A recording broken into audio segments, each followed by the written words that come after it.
Doctor দেখানোর কথা বলে রাজারহাট কমপ্লেক্সের ফ্ল্যাটে কি করছিলেন সংসদ সদস্য আনোয়ারুল আজিম আনার? কলকাতায় হত্যার শিকার সাংসদ আনারের মরদেহ উদ্ধারের পাশাপাশি ভারতীয় তদন্তকারীরা এই হত্যাকাণ্ডের রহস্য উদ্ঘাটনের চেষ্টায় তৎপরতা চালাচ্ছেন। হত্যাকাণ্ডের মিসিং লিঙ্কগুলোকে সূক্ষ্মতার সাথে একে একে জোড়া লাগিয়ে আদি অন্ত একত্রিত করতে মরিয়া চেষ্টা চালাচ্ছেন তারা। বৃহস্পতিবার এক প্রতিবেদনে এই তথ্য জানিয়েছে ভারতীয় সংবাদ মাধ্যম দ্য টেলিগ্রাফ অনলাইন।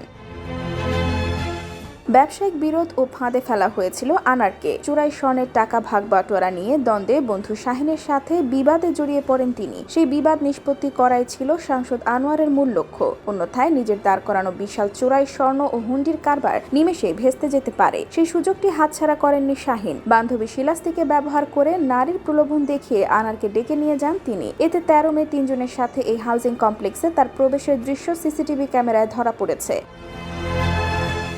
পশ্চিমবঙ্গ পুলিশের অপরাধ তদন্ত বিভাগ সিআইডির এক সিনিয়র অফিসার বলেছেন, আমরা ওই হাউজিং কমপ্লেক্সের একটি ফ্ল্যাটের বেডরুম, ওয়াশরুম এবং একটি ওয়াশ বেসিনে লাল রঙের তরল পেয়েছি। পরে আমরা ফরেনসিক পরীক্ষার জন্য সেসব নমুনা পাঠিয়েছি।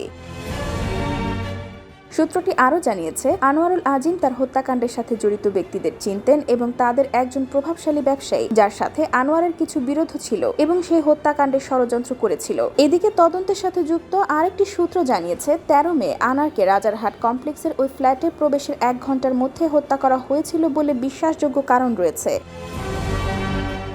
সূত্রটি বলছে, প্রাথমিকভাবে খুনিরা এমপি আনারের সেলফোন ব্যবহার করে তার বন্ধু বান্ধব এবং পরিবারের সদস্যদের মেসেজ পাঠিয়েছিল। এরপর তারা মোবাইল থেকে সিম কার্ডটি সরিয়ে বিহারে পাঠিয়ে দেয়, আর সেটিই আমাদের মধ্যে বিভ্রান্তি তৈরি করেছিল। আনার বরাহনগর থেকে যে গাড়িতে উঠেছিল তার চালককে শনাক্ত করার পরে তদন্তকারীরা অবশেষে মিসিং লিঙ্কগুলো খুঁজে বের করার চেষ্টা করছে।